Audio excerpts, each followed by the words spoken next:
భారత క్రికెట్లో శుభ్మన్ గిల్ శకం మొదలైంది.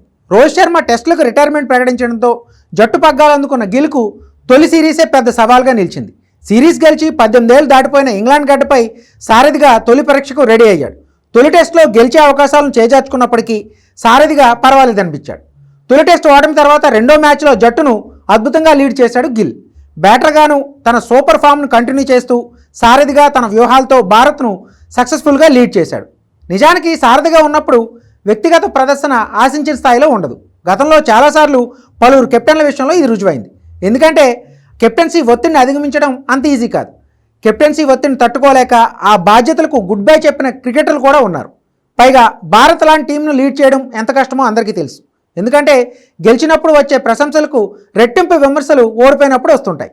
ఇలాంటి పరిస్థితుల్లో వాటిని తట్టుకొని నిలబడి ఆటగాడిగా రాణించడం అతిపెద్ద సవాల్.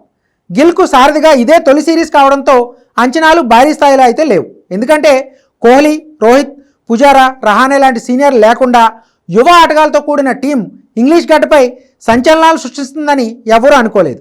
పైగా తొలి టెస్టు ఓటమి తర్వాత ఈ స్థాయిలో కంబ్యాక్ ఇస్తుందని కూడా ఎవరూ ఊహించలేదు. కానీ గిల్ కెప్టెన్సీతో ఇది సాధ్యమైంది. అత్యంత చెత్త రికార్డున్న ఎడ్జ్ బ్యాస్టన్లో 58 ఏళ్ల తర్వాత గెలుపు రుచి చూపించాడు. తొలి ఇన్నింగ్స్లో డబుల్ సెంచరీ, రెండో ఇన్నింగ్స్లో సెంచరీతో దుమ్మురేపాడు. తనపై కెప్టెన్సీ ఒత్తిడి లేదని గిల్ నిరూపించాడు. అతను ఆడిన ఇన్నింగ్స్లో ఒక్క బ్యాట్ షాట్ కూడా లేదని మాజీలు ప్రశంసించారంటే గిల్ ఎలా బ్యాటింగ్ చేశాడో మనం అర్థం చేసుకోవచ్చు. ఐపీఎల్ ఆడిన తర్వాత నేరుగా ఇంగ్లాండ్కు వచ్చిన గిల్ టెస్ట్ ఫార్మాట్కు తగ్గట్టుగానే తన ఆట తీరును మార్చుకున్నాడు. టెస్టులో సక్సెస్ కావాలంటే ఎంతో ఓపిక కావాలి. మంచి బాల్స్ గౌరవించాలి, చెత్త బాల్స్ను బాదాలి, క్రీజ్లో సహనంతో బ్యాటింగ్ చేయాల్సి ఉంటుంది.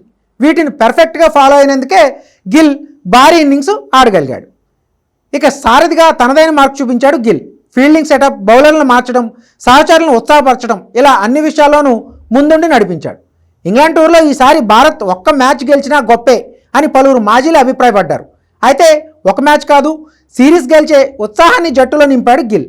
రెండో టెస్టు విజయంతో లెక్కసరి చేసిన భారత్ ఇప్పుడు హిస్టారికల్ లార్డ్స్ మైదానంలోనూ దుమ్ము రేపితే సిరీస్ గెలుపు అందడం ఖాయమే. కానీ ప్రత్యర్థిని తేలిగ్గా తీసుకుంటే మాత్రం గిల్ అండ్ కోకు ఇబ్బందులు తప్పవు. ఎందుకంటే ఓటమి నుంచి కంబ్యాక్ ఇవ్వడం ఇంగ్లాండ్కు కూడా అలవాటే. అందుకే టీమిండియా ఇప్పుడు మరింత అలర్ట్గా ఉండాలి.